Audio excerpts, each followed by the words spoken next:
Hola, hoy estamos con Sofía Piñeiro, ella es enfermera argentina de Médicos Sin Fronteras. Hola Sofía, ¿cómo va? Hola, muchas gracias por recibirme. Por favor, gracias por estar y por contarnos un poco de tu experiencia. Contame un poco de cómo fue tu trayectoria profesional y con Médicos Sin Fronteras. Bueno, yo arranqué con Médicos Sin Fronteras hace unos 7 años, más o menos. Hice un recorrido de más o menos 7 misiones. De hecho, estuve por Bangladesh, algunos países en África como Guinea-Bissau, Camerún, Mozambique. Hice un país en Medio Oriente que es Yemen. Y después, en un momento del verano en donde yo planeaba estar en mi casa, me llegó la propuesta de ir a Gaza y me llevó unas semanas decir que sí, pero ahí fue donde aterricé en Egipto el 15 de febrero y el 16 estaba dentro de la Franja de Gaza. ¿Por qué dudaste en decir que sí? Y es una misión que fue bastante distinta a otras. De por sí me ha pasado de tener que googlear en dónde queda alguno de los países a donde voy o entender cuál era el conflicto, de qué se trataba el proyecto. En Gaza estaba muy claro. Es un conflicto que yo venía siguiendo hace unos meses, de hecho desde el inicio de la guerra, con lo cual yo ya estaba muy empapada del tema y sabía lo que significaba. Y por otro lado, a nivel humanitario, participar de una misión así, sin duda era un desafío profesional y personal que yo quería tomar, pero claro que había un componente de mi propia seguridad que se me puso en juego y que tuve que poner varias cosas en la balanza, informarme más, confiar de nuevo en el equipo de Médicos Sin Fronteras, que si hay un proyecto ahí es que vale la pena. Y eso fue sin duda lo que me dijo decir que sí. ¿Cuánto tiempo estuviste en Gaza? La misión duró un mes, me terminé quedando un mes y algunos días más. Lo que preferimos a nivel proyecto fue tener una rotación un poco más alta para que lidiar con las condiciones de vida y con las condiciones de trabajo sea de una manera de lo más efectiva posible. Y así fue como las rotaciones que vienen siendo hasta ahora son de ese periodo. Se habla mucho de cómo la Franja de Gaza está como blindada. ¿Cómo fue entrar a ese lugar para vos? ¿Qué sensaciones tuviste cuando entraste? Es todo un desafío llegar. Pasamos por Egipto, tuvimos que hacer varias partes, un recorrido en auto con muchas paradas de control de pasaporte, permisos y demás, como que se nota la tensión a medida que uno se acerca a la frontera, que no es una frontera normal, y una vez adentro el panorama es como que cambia completamente y se empieza a sentir en unas pocas cuadras la crisis humanitaria que hay en ese lugar, de la cantidad de personas que se ven, de los edificios con las carpas que se ven en las veredas, por las calles en donde está lleno de personas. Los carritos con burro hoy son el transporte primordial de la franja y es una sensación que se puede percibir muy, muy rápido a medida que uno recorre sus calles. ¿Qué encontraste de diferente en este proyecto en el que trabajaste en Gaza con otras crisis humanitarias en las que estuviste trabajando anteriormente? De alguna manera, trabajar en Franja de Gaza me recordó a muchos otros campos de refugiados en los que he trabajado, como por ejemplo en Bangladesh. Lo que tenía tan distinto esto es que era un campo de refugiados dentro de una ciudad y que ese mismo lugar de refugio es en donde se está desarrollando la guerra. Por lo general, un campo de refugiados uno lo encuentra del otro lado de la frontera o fuera del lugar de conflicto, que es en donde la gente encontró ese refugio.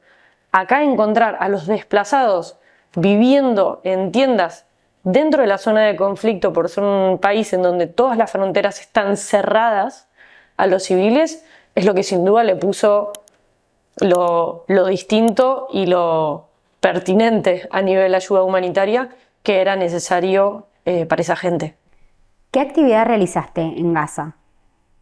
Yo, como en mis otras misiones, soy responsable de enfermería, que es una posición bastante polivalente, ya que hacemos supervisión directa sobre el personal de enfermería, pero también muchísima coordinación con todo el equipo médico, también con las actividades de logística, de farmacia.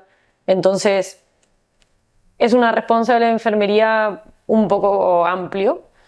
Y esa fue la función que yo tuve. En mi proyecto manejábamos 2 centros de salud, uno más en el centro de Rafah y uno más cerca de la costa. Y también damos soporte a una maternidad dentro de Rafah en los servicios de posparto y post-cesárea. ¿Y qué tipo de pacientes llegaban a los centros de salud en los que vos estabas? Nosotros estratégicamente pusimos estos 2 centros de salud para estar atendiendo a la población desplazada que vivía en tiendas o hacinados dentro de las estructuras urbanas. Entonces recibíamos muchísimos pacientes con infecciones respiratorias por ser invierno, las condiciones de vivir a la intemperie, las condiciones de hacinamiento, la falta de comida y medicación también para prevenir ciertas cosas. Veíamos muchísimas infecciones respiratorias, de diarrea, infecciones en piel y un gran componente que no se suele encontrar en otros campos de refugiados es la sala de curaciones. Teníamos una sala de curaciones con más o menos, por lo menos 100, 150 pacientes que venían a cambiarse sus vendajes y a recibir curaciones a sus quemaduras, heridas por explosión, fracturas, para sutura, para muchísimas condiciones sí relacionadas con la guerra, o porque estaban de alta desde el hospital o porque tenían condiciones que se podían atender en un centro de salud, pero era un componente muy grande dentro de la atención que dábamos todos los días.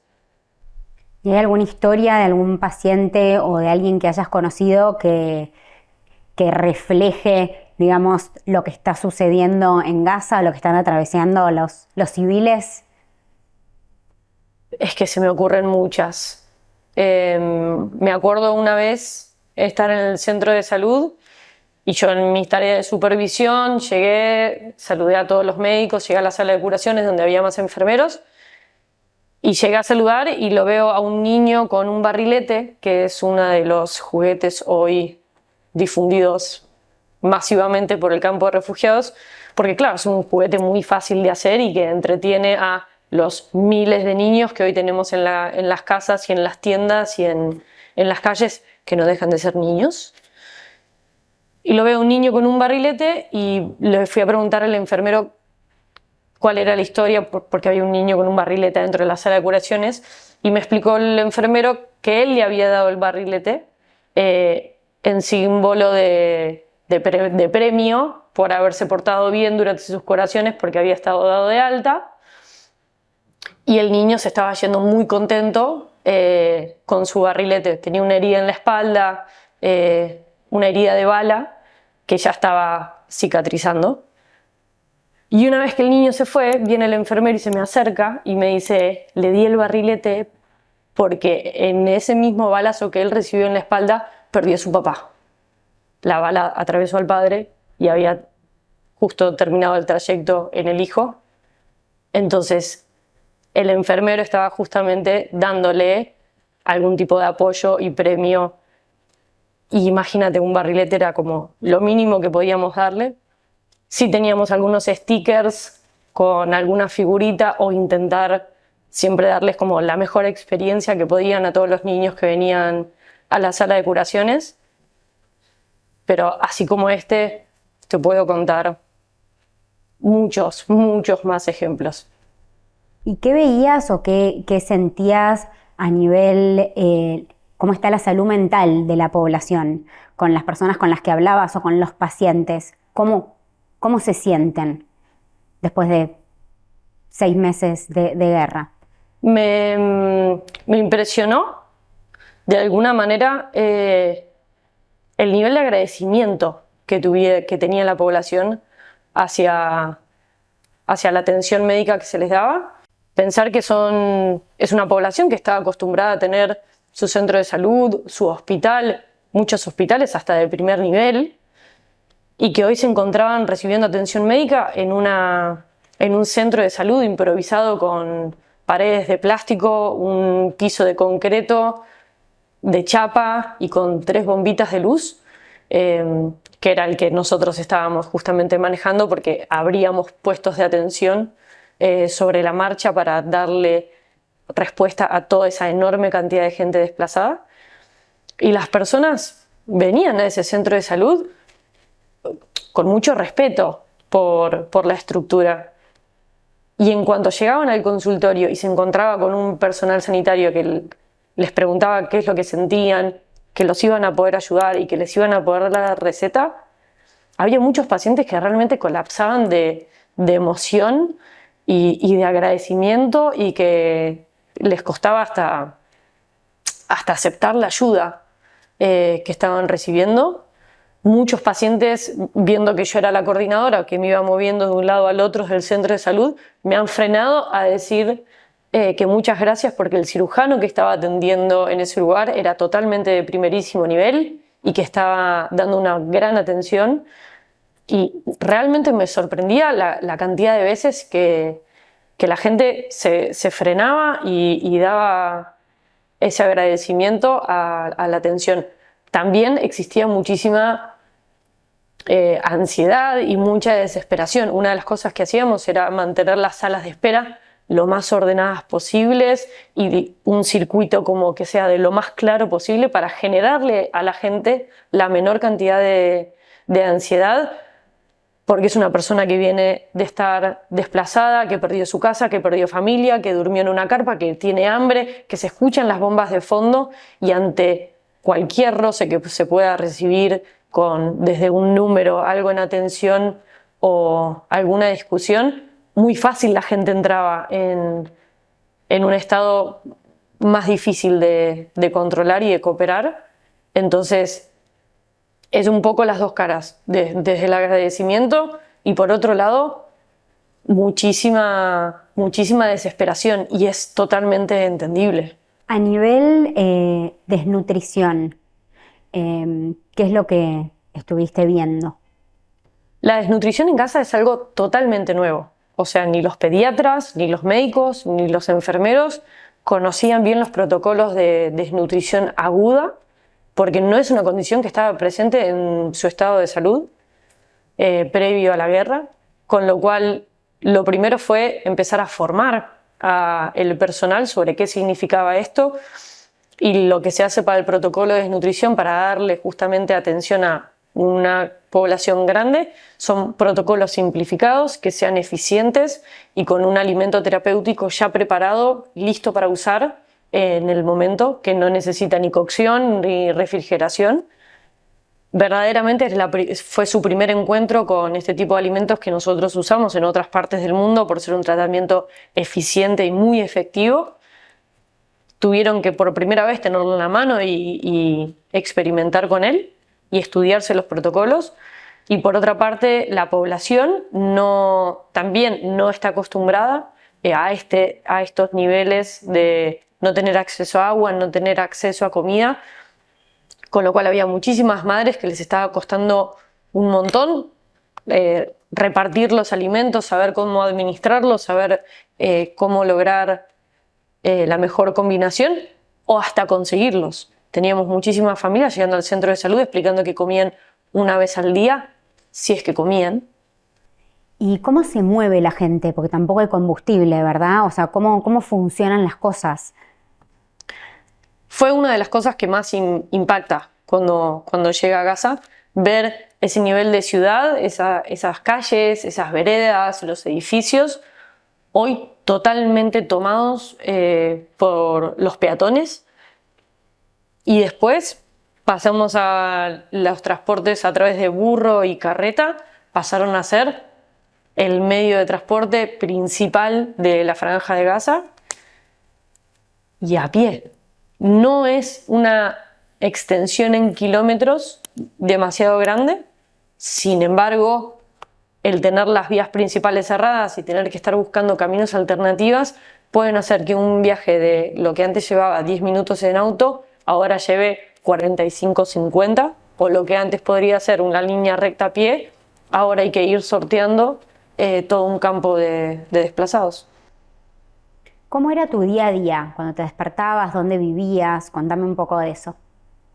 Nos despertábamos casi como a las 6 de la mañana, intentábamos desayunar algo en la casa antes de salir y el auto salía cerca de las 8 a repartirnos en nuestros diferentes puestos de trabajo, ya sea en el centro de salud, en el hospital o en el centro de salud más adentro, en Rafah, donde también teníamos la oficina, donde por ejemplo administradora, coordinadores y de logística hacían base para juntarse con el personal nacional y planear las actividades.